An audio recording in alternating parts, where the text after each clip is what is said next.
Dear student, आज हम class 6 NCERT math का चैप्टर नंबर 3 करने वाले हैं, जिस चैप्टर का नाम है प्लेइंग विथ नंबर, जिसे हिंदी में संख्याओं के साथ खेलना। ठीक है, तो इसका हम इंट्रोडक्शन देखने वाले हैं। अगर आप हमारी इंट्रोडक्शन को अच्छे से रीड कर लेते हैं तो चैप्टर नंबर 3 का पूरे एक्सरसाइज को आसानी से कर सकते हैं, जिससे आपका बेसिक कंसेप्ट क्लियर हो जाएगा। ठीक है, तो आप कॉपी और पेन लेकर बैठ जाइए, जिससे कि आपको समझने में और आसानी होगा। ठीक है, तो हमारा पहला पॉइंट है गुणनखंड और गुणज। हमारा पहला पॉइंट है गुणनखंड और गुणज, जिसे इंग्लिश में फैक्टर एंड मल्टीप्लाइज कहते हैं। ठीक है, तो गुणनखंड और गुणज किसे कहते हैं? तो गुणनखंड का मतलब समझिए पहले। गुणनखंड यानी गुणा का खंड करना, यानी कोई भी अंक या कोई भी नंबर दिया हो, अगर उसे गुणा के रूप में खंडित किया जाए, यानी उस अंक को गुणा के रूप में अलग करके लिखा जाए, तो उसे गुणनखंड कहते हैं। ठीक है, और गुणज यानी किसी भी 2 या 3 या 4 किसी भी कितना भी संख्या हो, क्या किया गुणा करके उसका आंसर लाया जाए। यानी मान लीजिए कोई 3 इंटू 2 दे दिया है, ठीक है, और उसको मल्टीप्लाई कर रहे हैं तो 6 हो रहा है ना, तो हमारा 6 क्या हो जाएगा, उसका गुणज होगा। तो चलिए हम एग्जाम्पल के द्वारा समझते हैं। तो हम पहला एग्जाम्पल ले रहे हैं 6। ठीक है, तो 6 को हम क्या लिख सकते हैं, 2 इंटू 3 लिख सकते हैं ना। तो हमारा 2 इंटू 3 क्या होगा, 6 का क्या होगा, गुणनखंड होगा, यानी फैक्टर होगा। तो हम यहाँ पे लिख सकते हैं कि नहीं, कि जो 2 इंटू 3 है वो 6 का क्या है, तो 2 इंटू 3 6 का गुणनखंड होगा।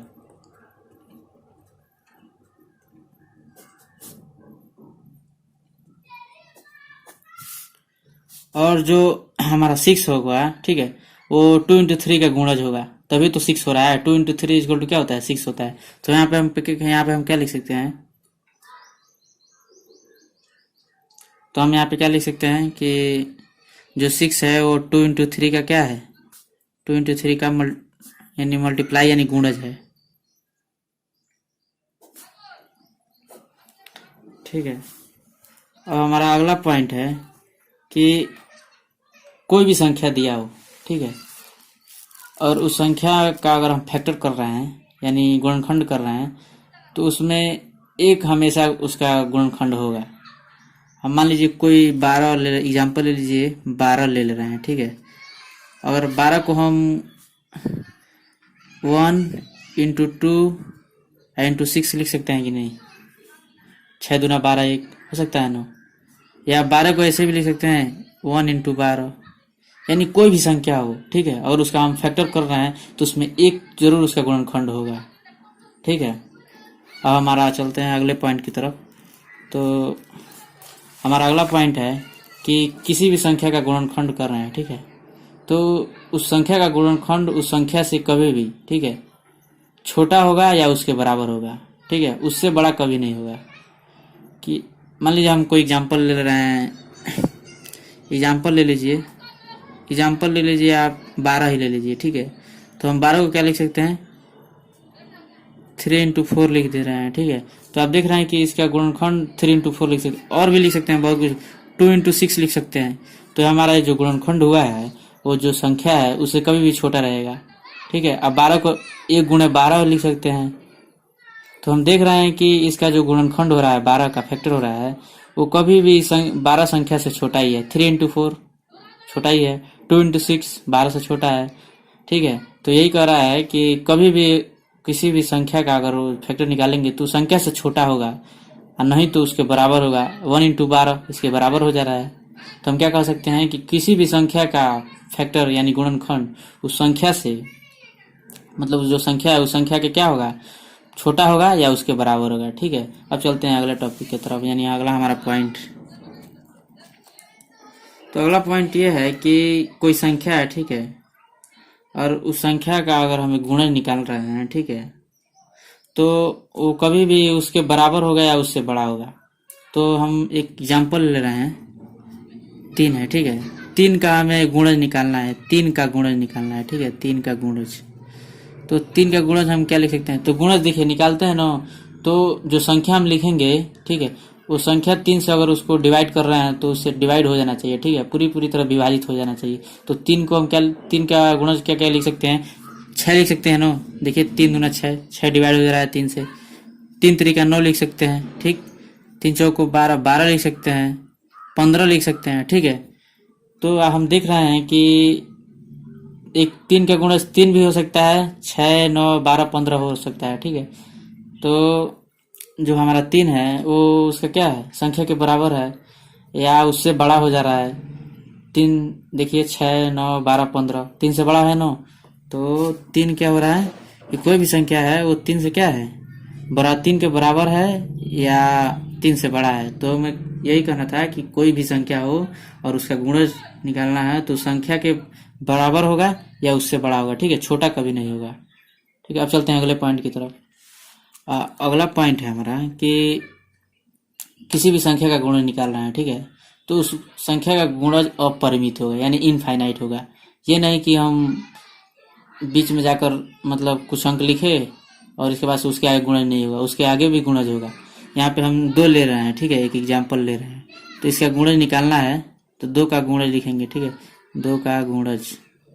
तो 2 का गुणज क्या क्या हो सकता है, 2 4 6 8 10 12, ठीक है, 14 16 डाट डाट डाट, यानी इससे अधिक भी लिख सकते हैं, ठीक है, इसलिए अपरिमित है यानी इनफाइनाइट है। तो हम क्या कर सकते हैं कि एक दी हुई संख्या है, मतलब कोई भी संख्या दी है, ठीक है, उसका गुणज अपरिमित होगा यानी इनफाइनाइट होगा, कितना भी गुणज कर सकते हैं। ठीक है, तो समझ में आ गया गुणज और गुणनखंड। अब चलते हैं अगले टॉपिक की तरफ। ठीक है, अब हमारा अगला पॉइंट है अभाज्य और भाज्य संख्या, जिसे इंग्लिश में प्राइम एंड कंपोजिट नंबर कहते हैं। ठीक है, तो अभाज्य संख्या किसे कहते हैं, तो वह संख्या है जो एक और स्वयं के अतिरिक्त किसी अन्य संख्या से विभाजित नहीं होता है, उसे अभाज्य संख्या कहते हैं। ठीक है, कोई संख्या है, ठीक है, तो मान लीजिए कोई संख्या दे दिया है और वह एक और जो संख्या उसके द्वारा और किसी अन्य संख्या से विभाजित नहीं होता है, तो उसे अभाज्य संख्या कहते हैं। चलिए हम आपको एग्जाम्पल के द्वारा समझाते हैं। मान लीजिए एक एग्जाम्पल ले रहे हैं 7। ठीक है, तो 7 को हम 1 से विभाजित कर सकते हैं, ठीक है, और 7 से ही विभाजित कर सकते हैं। किसी और संख्या से विभाजित होगा, नहीं होगा। देख लीजिए, 2 से विभाजित नहीं होगा, 3 से विभाजित नहीं होगा, 4 से भी विभाजित नहीं होगा, 5 से भी नहीं होगा, 6 से भी नहीं होगा, केवल 1 और 7 से ही विभाजित होगा। ठीक है, तो हम क्या कर सकते हैं कि वह संख्या जो एक और स्वयं के अतिरिक्त किसी और अन्य संख्या से विभाजित नहीं हो, उसे ही अभाज्य संख्या कहते हैं। ठीक है, तो आप देख सकते हैं ये 7 है, केवल 1 और 7 से ही विभाजित होगा। ठीक है, किसी और अन्य संख्या से विभाजित नहीं होगा, उसे ही अभाज्य संख्या कहते हैं। अभाज्य संख्या और ले लीजिए, ठीक है, 11 ले लीजिए। 11 भी 1 और 11 के अलावा किसी अन्य संख्या से नहीं कटेगा। ठीक है, 13 ले लीजिए।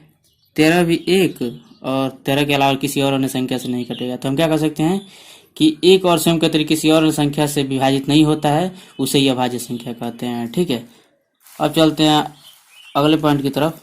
अब हमारा अगला पॉइंट है भाज्य संख्या। ठीक है, तो भाज्य संख्या किसे कहते हैं, तो वह संख्या है जो एक और स्वयं के अतिरिक्त किसी और अन्य संख्या से विभाजित हो जाए। ठीक है, उसे भाज्य संख्या कहते हैं। तो कोई भी अंक ले लीजिए। चलिए मान लीजिए कि एग्जाम्पल ले रहे हैं। ठीक है, एग्जाम्पल के द्वारा मैं आपको समझा रहा हूँ। एक एग्जाम्पल ले लीजिए, 10 ले लीजिए। ठीक है, तो क्या कह रहा है, एक और स्वयं के अतिरिक्त 1 से भी 10 डिवाइड हो जाएगा यानी विभाजित हो जाएगा, और स्वयं यानी 10 से भी चला जाएगा भाग, और किसी अन्य के अतिरिक्त मतलब किसी कोई और अन्य संख्या हो तो 2 से भी विभाजित हो जाएगा, 5 से भी विभाजित हो जाएगा। ठीक है, तो उसे भाज्य संख्या कहते हैं। तो किसे कहते हैं भाज्य संख्या, वह संख्या जो एक और स्वयं के अतिरिक्त किसी और अन्य संख्या से विभाजित हो जाए, उसे ही भाज्य संख्या कहते हैं। तो देखिए, 1 से विभाजित हो जा रहा है 10, 10 से भी विभाजित हो जाता है, किसी अन्य संख्या से भी विभाजित हो जा रहा है। देख लीजिए, 2 से आप विभाजित करेंगे तो 10 2 5 10, 5 से विभाजित कीजिए, 5 दूना 10, आराम से विभाजित हो जा रहा है। ठीक है, चलिए और एग्जाम्पल ले लीजिए, और एग्जाम्पल 12 ले लीजिए। 12 भी 1 और 12 के अलावा किसी और अन्य संख्या से विभाजित हो जा रहा है। देख लीजिए, 2 छक्के 12 या 3 से भाग दे दीजिए, 3 से विभाजित कीजिए, 3 चौको 12। ठीक है, इसी तरह 16 20 25, ठीक है, 24 20 50 40 24। ठीक है, कोई भी अंक ले लीजिए ऐसा। ठीक है, तो ये आराम से क्या हो जाएगा, विभाजित हो जाएगा किसी और अन्य संख्या से। ठीक है, तो यहाँ पे लिख लीजिए, बहुत बार कंपटीशन में आता है कि सबसे छोटी अभाज्य संख्या क्या होगा, तो हम सबसे छोटी अभाज्य संख्या हमारा क्या होगा, 2 होगा। ठीक है, सबसे छोटी अभाज्य संख्या 2 होगा। तो यहाँ पे चलिए एक पॉइंट बना के लिख लीजिए कि सबसे छोटी अभाज्य संख्या, सबसे छोटी अभाज्य संख्या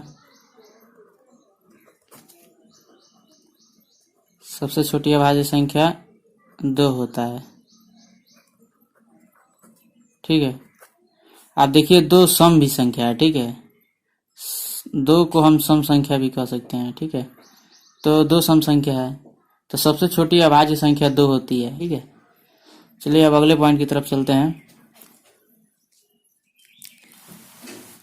अब पूछ दे कि सबसे छोटी भाज्य संख्या क्या होता है, तो सबसे छोटी भाज्य संख्या क्या होता है, 1 होता है। ठीक है, तो यहाँ पे लिखेंगे सबसे छोटी भाज्य संख्या, सबसे छोटी भाज्य संख्या 1 होता है। ठीक है, अब हमारा अगला पॉइंट है सम और विषम संख्या। ठीक है जी, इसे इंग्लिश में इवन एंड ओड नंबर कहते हैं। ठीक है, तो हमारा सम संख्या किसे कहते हैं, वह संख्या जो 2 से विभाजित हो जाए। ठीक है, उसे ही सम संख्या कहते हैं। तो हम आपको एग्जांपल द्वारा बता रहे हैं।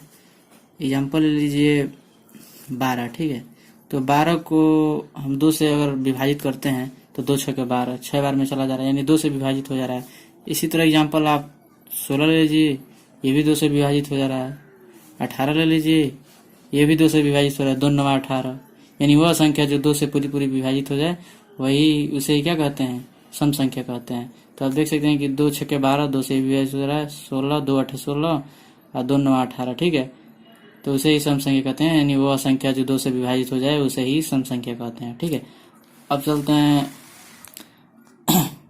अब हमारा अगला है विषम संख्या। ठीक है, तो विषम संख्या किसे कहते हैं, यानी ओड नंबर, तो वह संख्या जो 2 से विभाजित नहीं होता है। ठीक है, तो इसे क्या कहते हैं, विषम संख्या कहते हैं। तो चलिए हम आपको एग्जांपल द्वारा बताते हैं। तो यहाँ पे एग्जांपल ले लीजिए। तो एग्जांपल हम ले रहे हैं 3।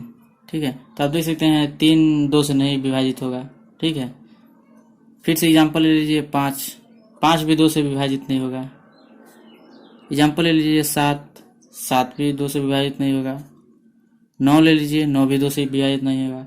यानी वह संख्या जो 2 से विभाजित नहीं होता है उसे क्या कहते हैं, विषम संख्या कहते हैं। आप देख लीजिए 3 भी 2 से विभाजित नहीं होगा, 5 भी 2 से विभाजित नहीं होगा, 7 भी 2 से विभाजित नहीं होगा, 9 भी विभाजित नहीं होगा। ठीक है, तो यह हमारा